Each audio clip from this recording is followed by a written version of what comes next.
Hi everybody, I'm going to talk about strong nucleophiles in this video. So we're going to mostly focus on strong nucleophiles that we're using in carbonyl reactions. So that's going to be Grignard, organolithium, lithium hydride, and sodium borohydride. So the Grignard reagent, I kind of just want to point out, it's kind of like Grignard, right? It's not Grignard. So just so that we're kind of pronouncing it right when we say it out loud, Grignard is the way that name is pronounced, and it is the name of a person. So a Grignard reagent is made by just doing some sort of, you need some sort of carbon halogen. So the really cool thing about them is that R group can be anything, right? If it's a carbon, it's fine. So it can be an sp3, sp2, sp. You're not limited like we were for kind of our SF2 reactions. We have a really big open playing field here. Your X group, so whatever this halogen is, can be anything like chlorine, bromine, iodine. You can make Grignards from most of those. There are going to be a few little differences here and there, but we're not going to get too deep into the inner workings of those. So once you have your carbon halogen bond, all you have to do is add metal magnesium. Okay, so it's just like metal turnings of magnesium. So it's just kind of the magnesium metal that you would see. And I just want to point out here that this is just diethyl ether, and it is just a solvent. It doesn't really play a part in this reaction, but it is a very common solvent to use. So you'll see it come up a lot, but just know that it's not really anything that you need to be drawing in the reaction, okay? So our magnesium is actually going to insert in between our carbon and our halogen.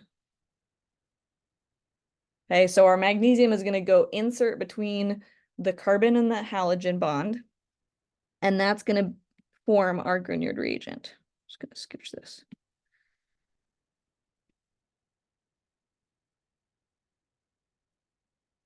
Okay, so that Grignard reagent, an example of that might be something like this. Okay, it might look like that.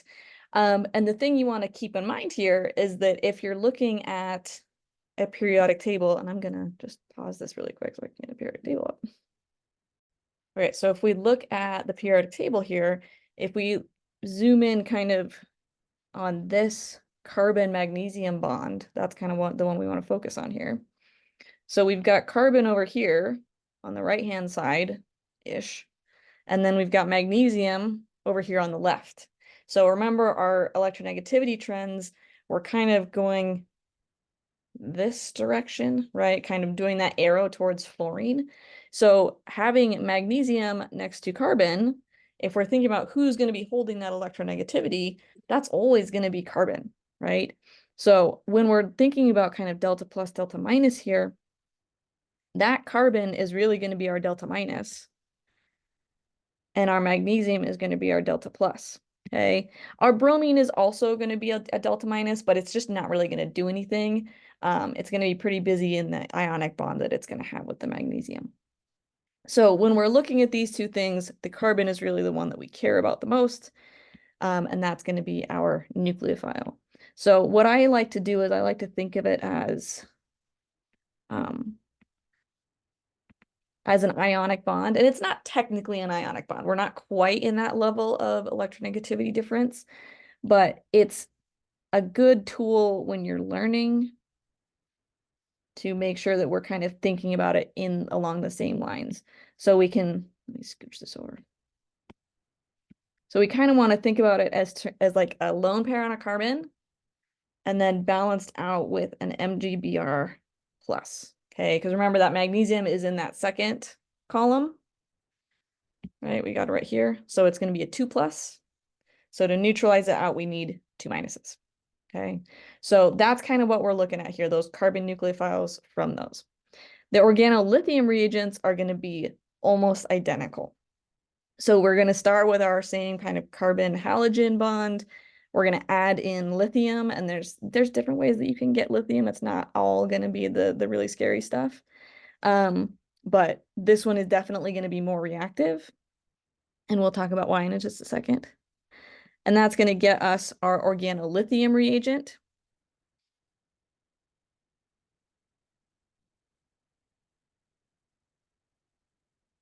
Okay, and that's actually going to do a lithium halogen exchange.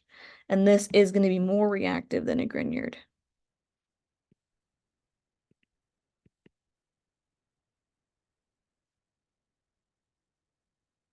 Okay, so if we look at an example of this one, we might have something like maybe isopropyl bromide or something like that. Add your lithium, and you're going to get out isopropyl lithium. Okay, so in this case, again, we can think of it as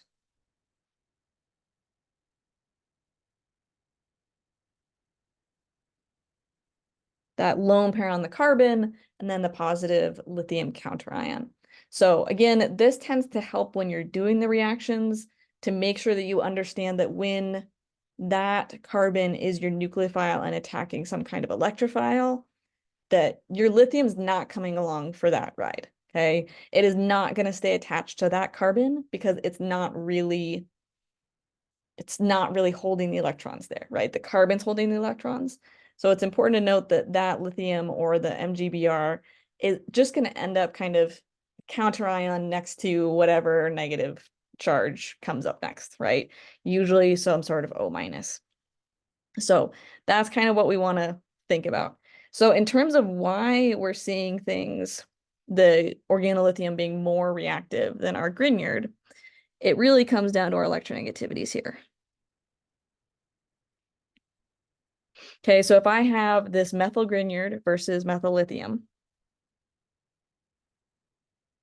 I don't know why I put that so far away. Okay, so if I look at some electronegativity differences here, so carbon has an electronegativity of about 2.55, and then magnesium is 1.31. Okay, the difference there is going to be 1.24. Versus on the other hand, if we've got an organolithium reagent, again, we've got 2.55 for carbon, and then lithium is going to be 0.98. So this one, we're going to see a bigger difference in that electronegativity, where this one is going to be 1.57. Okay, so that's just kind of showing you that the carbon in the organolithium is holding more of that electron density.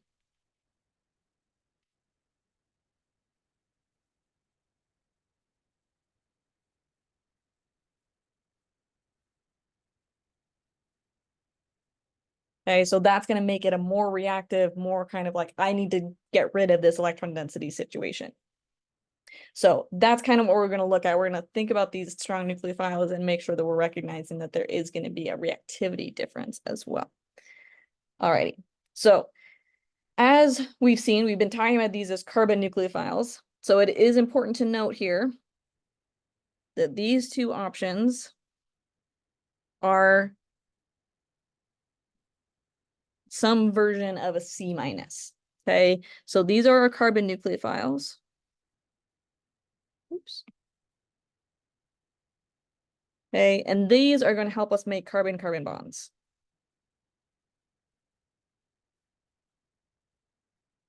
Right? So this is really expanding our world in terms of synthesis in that previously we were kind of limited in terms of what carbon-carbon bonds we could make based on, you know, an alkyne that was deprotonated or maybe sodium cyanide.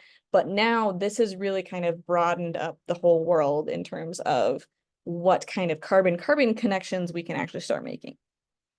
All right, so let's talk about the lithium aluminum hydride and sodium borohydride options. So I need to add in my counterions here.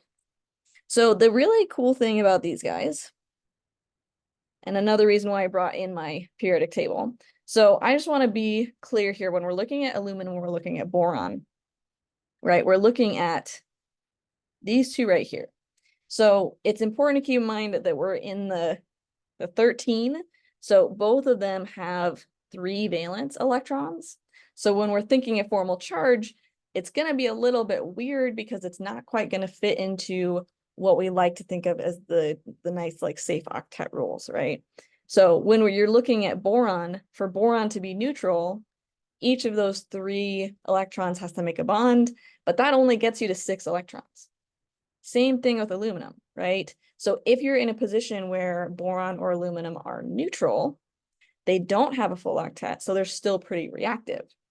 But if we have too many, if we do have a full octet on boron or aluminum, then it's negatively charged and makes it reactive. So if we're looking at this aluminum, we've got 1, 2, 3, 4 owned electrons when we've got 3 valence. So it's a -1, okay? The aluminum itself. Same thing with boron over here. It's, whoops, it's also a -1, okay? So when we're thinking about the way that these things are going to react, again, it might help to come down here and look at some electronegativity differences once again. Okay, so if we're looking at hydrogen, it's 2.20, and boron is 2.04. That's a difference of 0.16. And then for our lithium hydride,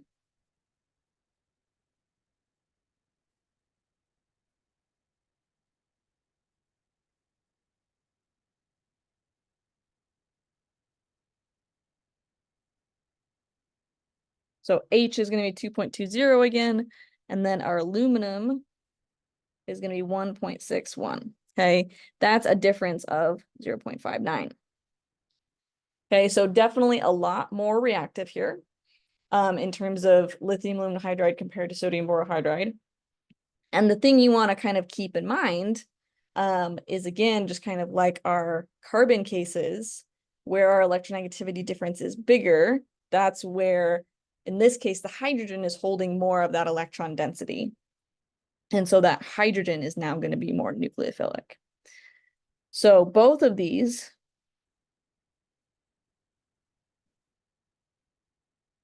are going to be nucleophilic and basic.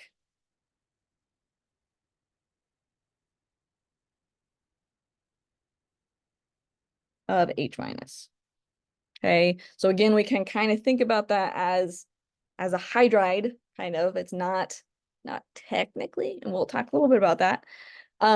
But because we've got the aluminum, we've got the boron, it's not quite a true one, but it's a source of H minus. Okay, so that's kind of what we want to think of it of. And I just want to make sure that we're clearly distinguishing what these are besides what sodium hydride is. Okay, so we've talked about sodium hydride. Sodium hydride is actually a true hydride. Oops.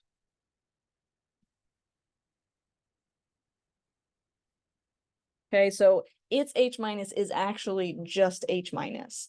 But these guys, their H minus obviously has some other stuff happening in it because it's got all of that other stuff. NaH is just Na plus and H minus. So it's very much just H minus.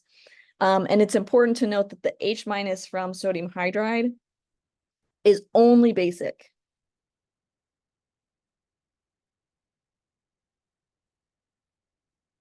Okay, not a nucleophile. Okay, and that really just comes down to the orbital size. So the 1s orbital is really, really tiny. And so it's not going to be able to overlap with most of the orbitals that it would need to overlap with in order to actually form a bond through a nucleophilic reaction.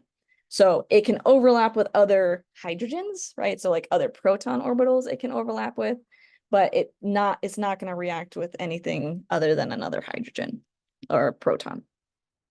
Okay, so these two are sources of H minus. And again, I want to put that in little quotations here. And this is going to make CH bonds.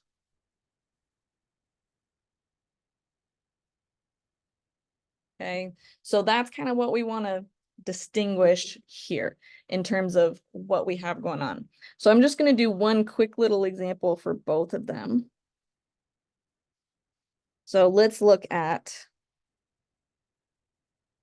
let's just do acetophenone.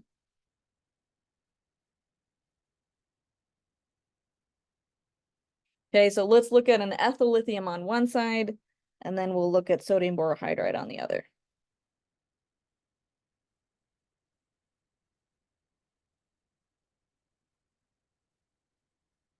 Okay, so let's start with the ethyl lithium. So again, we can kind of think about this as being ethyl minus,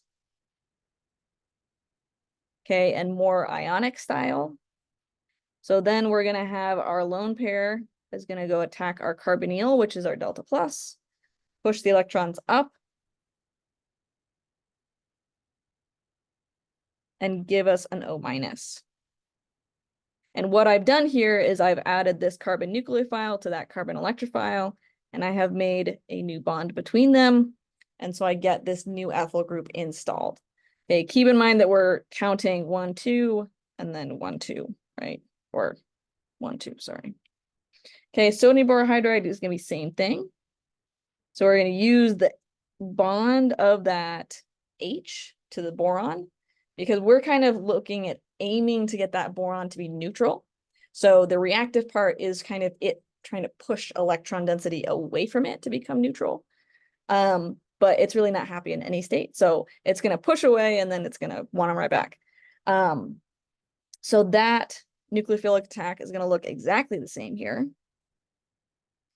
Then our little pink arrow is going up.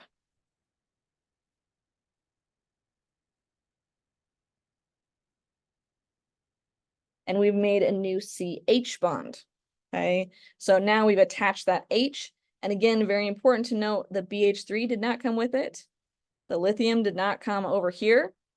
Where those things are now is going to be attaching probably to something that's negative, right? But I would say don't worry too much about the counter ions.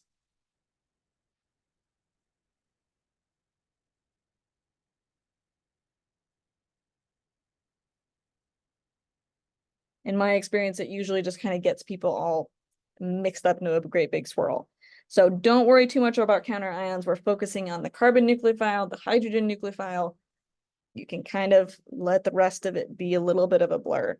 But the electronegativity differences are really helpful in terms of determining kind of which is more reactive. So in terms of lithium aluminum hydride versus sodium borohydride, lithium aluminum hydride is definitely our more reactive.